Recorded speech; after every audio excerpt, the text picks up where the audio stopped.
Let's get started on today's lesson. Our first topic is fear. I'm scared. Your dog's fear is the number one thing that'll rob joy from both you and pup. And it's most frequently what leads to growling, snarling, snapping, and biting. It's why my priority is for you to know how to recognize when your dog is scared and what to do about it. Here's what we'll cover in this video. Why your dog is fearful. Why your dog is more or less fearful than others. Most common fears we see in dogs. What to do when your dog shows fear. When fear becomes chronic or a phobia. Let's start with a quote. The mark of fear is not easily removed. Ernest Gaines. We all know this for ourselves. We know exactly how hard it is to overcome our own fears. And it's important to recognize and remember this because it's no different for our dogs. Fear sucks and has huge impact on our quality of life. Now, let's talk about why your dog is afraid. The why question is one I hear most frequently, and we don't always have the exact answers for dogs. They can't tell us with words why they are afraid, like we as humans typically rely on. But here's what we do know. Fear is the default for everyone when we first encounter the unknown or unfamiliar. Anything new, never seen, or experienced before automatically triggers, am I safe? This is the case for not just dogs, but us and all animals. Am I safe? It's key to fear first. It's a matter of survival. Think of it this way. You're out hiking in the African safari, and you see a lion for the first time and run up all excited. Kitty, kitty, kitty. Big mistake, and you become lunch. So, pretty cool. We all come with a default to fear first until we know the answer. Am I safe? So what factors have an impact on why some dogs are more or less fearful than others? Most dogs, just like most humans, will have some fears. How fearful your dog is and how well your dog recovers from a fear-evoking event varies from dog to dog. There are several factors that have great impact on your dog's ability to recover after getting scared. And discovering this particular thing or situation is indeed safe. When we look into the scientific research that has been done on this, here's what we currently know. Before your puppy is even born, there is a factor that has big influence on your pup's tendency for fearfulness and capabilities for easily bouncing back after a fear-evoking event. Genetics. If your pup's mom and dad were highly fearful and had a hard time recovering from fearful situations, those genes have a higher tendency to get passed on to their puppies. This is something really good breeders pay attention to when deciding whether a particular female or male should be bred. Now, mom is pregnant, and for about 63 days, those puppies are growing and developing in mom's belly. Just like we know that a mother's stress during pregnancy affects the human child, it's the same for puppies. Next, we have mom's behavior after birth, during her early care of those puppies. Again, there's a lot of research that shows if mom startles easily or has a hard time recovering from fearful events, her puppies have a higher tendency for the very same. Both of these is why we want to know great efforts have been made to help mom feel happy and safe during pregnancy and while caring for her babies. Now for the things where we have lots of impact and we can even have some influence despite those earlier things that took place before our puppy landed in our loving care. First, early environment and socialization is where you can help your puppy enormously. Dr. R.K. Anderson, Dr. Ian Dunbar, and my teacher, Jean Donaldson, have spent most of their careers working towards getting this information widely known for new puppy parents. Now, if you have a puppy, head right on over to the puppy socialization video right after this video, where we'll go into socialization in great detail doing all we can to ensure those first and early experiences are awesome. Then there are bad experiences. Remember, as we touched on earlier, the first time your puppy sees or experiences something new carries really big weight on how your puppy will feel about something in the future. The first experience determines, am I safe? If a first or early encounter proves to be a really bad experience, we'll have our work cut out for us to change your dog's mind about it. Here's a quote from Jean Donaldson. Fear is easy to get, and, at least compared to other behavior problems in dogs, the hardest to fix. Later bad experiences will impact your dog as well. Each situation will vary on how much weight a bad experience will carry into the future with your dog. If your dog has lots of good experiences built up and later has a bad experience in a particular situation, your dog has a much better chance of recovering from this one bad experience. How bad the experience was for your dog will have great impact on how well your dog bounces back as well. Here's an example. Your dog has played with lots of other dogs and has had lots of great experiences. During play, another dog rolls your dog and it rattles him a bit. Good chance your dog will not fear playing with other dogs because that experience was not horrible and he's had lots and lots of fun playing with other dogs before. But what if your dog got into a serious fight with this dog and ended up with a pretty bad injury? This will vary from dog to dog. Most with lots of previous good experience will still recover nicely and enjoy playing. Some may now approach certain dogs with caution, and some may be downright scared. You'll want to keep a close eye on your dog for a bit in play sessions to see where your dog is at. If your dog now shows significant fear, pay attention to this and watch whether it is trending better, staying the same, or getting worse. If either of the latter two, you'll want to get some professional help. It's not all that different from us. Bad experiences can sometimes have little impact and sometimes carry a whole heck of a lot of weight. Bottom line, if your dog shows continued fear, don't ever take that lightly. Help him or her out. Most common fears we see in dogs. I have had lots of clients come to me for fear issues with their dogs, thinking it comes out of nowhere. Fear or aggression, which we'll cover in the next video, does not come out of nowhere. It's just most people are not versed in the typical things dogs fear. Sometimes we do not recognize what the fear or aggression is about because it may seem irrational to us. Stop and think for a moment. People have some irrational fears too. Irrational to you or not does not change that it's still scary for that person or dog. Let's take a look at most common fears for dogs. I'm going to just get you familiar with the various fears right now. Later in the video, we'll talk about what to do. Strangers, men, women, children of varying ages, dogs, and other animals. Keep in mind here, dogs do not generalize everyone as human like we do initially. So your dog may love women, but still be afraid of men. Or love all adults, but kids of certain ages are really scary. Pay attention when your dog shows fear of only some strangers to age, sex, color, size, and even wearing unfamiliar stuff like hats or glasses. And if you still cannot figure out what it is that is causing the fear, pay attention to the way a particular person, kid, or dog approaches your dog. Approach can be pretty loaded all on its own. Environmental. This includes a whole lot of possible things. I've had dogs suddenly spooky bark at something that has been in the house forever, but simply moved to a new location. Anything in the house or outside that is not familiar or already predetermined as scary.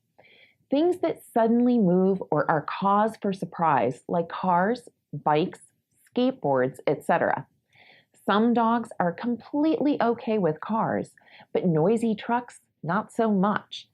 If nothing initially seems apparent for a fearful response, take a close look at the environment. For a super spooky dog, it can be as simple as something blowing in the wind or even just something from a small breeze. Body handling. Just like us, some dogs have certain places they do not like to be touched. Sometimes there is no cause. They just don't like to be touched in a certain way. Sometimes it comes from a previous bad experience, like afraid of having their paws touched because during a nail clipping, it hurt when the nail quick got accidentally clipped. Pain often can lead to superstitious fears, meaning your dog connected something completely unrelated when the pain occurred. Whatever your dog thought caused the pain is now really scary. This is why using pain in any way, shape, or form to modify behavior is as risky as it gets. Unfamiliar surfaces.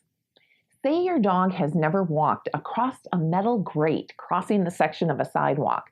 That metal grate feels different under the feet and sometimes will make a different sound walking across it. It may even rattle a bit as you step onto it. Any of these things can be scary. Another area I've seen this come up is with slick, shiny floors. If your dog slips across such a floor or his footing feels insecure, can also be scary. We occasionally saw this with dogs at our daycare, putting on the brakes when they saw that shiny, stained concrete floor in the lobby. Long runner rugs cured this problem. Noises. Most frequently seen through fear of thunderstorms or fireworks or any large sudden booms. My sweet boy Buddha had noise fears that progressed over time to full-blown noise phobias. 10 years ago, when these fears first surfaced for Buddha, which started with only thunderstorms and fireworks, I knew none of what I am teaching you now. I tried many things on the market that sometimes helped a little, some of no help at all. Over the years, Buddha's noise fears broadened to more and more various sounds. It's been a heartbreaking journey for both of us as I've tried to help him overcome this. Buddha is now on prescription medication because there is simply nothing worse than seeing the pup you love tremble from fear and feeling helpless. When fear is prolonged in time of suffering and you are not finding relief of the fear to the point of trembling, get to your vet and discuss medication options to go along with a professionally laid out behavior modification plan. Separation anxiety. Separation anxiety is fear of being left alone or simply being left by someone your dog is very bonded to. Separation anxiety comes in highly varying degrees. Some dogs will whimper, cry, or bark for a short time after you leave. Most puppies will do this initially. You want to pay attention to the trend. Is it getting better each time, staying the same, or getting worse? More serious cases of separation anxiety can include vocalizations, destruction of entry or exit points to the home, the crate or long-term confinement area, self-injury, defecation, excessive drooling to the point of puddles, and refusal of eating tasty foods left for your dog. Moderate to serious cases of separation anxiety are some of the most painful cases I see for both you and your pup. The suffering is extensive and you do not want to wait to seek out professional help. A colleague, Milena DeMartini, has devoted her entire career to helping dog parents and dogs suffering from this affliction, and more recently began teaching more practitioners in best methods for helping dogs and people that live with it. A link to her website and information is below this video. What you can do when your dog shows fear. Now that you know when your dog is scared through understanding her body language, and you know what she's afraid of, let's talk about what to do when she is scared. There are different levels of fear for dogs, just like us. Sometimes your dog may just startle at something that drops suddenly, just like you would likely startle. You most likely will recover quickly once you see everything is safe. Same for your dog. This is why when we initially identify fear, we do not want to overreact either. Here's a child analogy for you. Your young child trips and falls. Your first reaction can have impact on your child's reaction. If you immediately jump up, run over, exclaiming, "Oh no, baby, are you hurt? Are you okay?" Your concern and stress can trigger for your child, "This was a bad thing," and start crying. Where if you are calm and collected yourself and even happy talk to your child or quickly try to redirect her attention to something she likes, oftentimes you can circumvent a total meltdown. Children and dogs pay attention to our state of mind as to whether something is okay or not. Unless they are truly hurt, then the best thing we can do is shift attending to what hurts and trying to find a way to comfort them. Happy talking children out of something that may prove upsetting often works, and the very same tactic can often work for dogs too. Let's first look at an example of happy talking a baby, and then happy talking a dog, so you can see for yourself. They are quite similar. All right. Is it a 1, a 2, a ray? Good. Yes. Okay. Bandit. It's a bandit. We need tissues. Oh, he's very good. Yes, you are so good. Oh, he was very about some sort of sound, but now it's very good. It's much better stuff here. Oh, yeah, we got the chicken licking. It's very good stuff. Auntie loves them so much. It's so good, so good, so good. Oh, it's very. See? This is the simplest thing you can try, and it's my first go-to often. The key is to not add tension to tension. The goal is to be fun and see if you can shift them out of upset simply. Now, let's talk about first experiences of something new for your dog. If your dog is totally freaking out and flailing, which is quite rare but can happen, then you're going to bail him out of the situation as quickly as possible. Best to do everything you can to not add tension to a situation that is already causing this much duress for your dog. You're going to happy talk him as best as you can while moving him swiftly away from that really scary situation. And don't stop moving away until he is totally okay again. Keep going. Distance is your friend for really scary stuff. We'll come back to what you'll do after a situation like this in just a moment. When it's a first or early experience and your dog is showing some fear but is not freaking, observe. First, do nothing. Just observe. Is he stable? Now you'll watch for how he is trending. Is he getting better, or does he seem to be getting worse? Is he trying to hide? Let him. Do not coax him out from where he finds comfort. He'll come out when he's ready, and it's best at first to let him go at his own pace. If he does not work his way through his fear today, no big deal. Give him time and try again with whatever situation it is tomorrow or within the next few days if tomorrow isn't possible.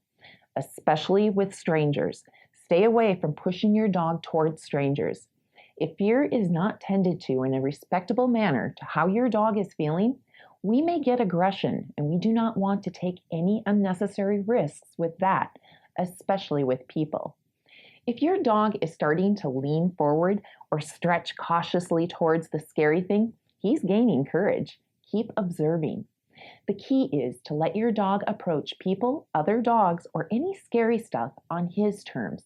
Let him work through for himself that question, am I safe? Most people and dogs will trend better in short time if we just let them work through it on their own. Increase distance or decrease intensity. Now, let's talk about if your dog was terrified of that first encounter or was trending worse. As I said earlier, distance is your friend. Moving your dog further away from something that is super duper scary often helps.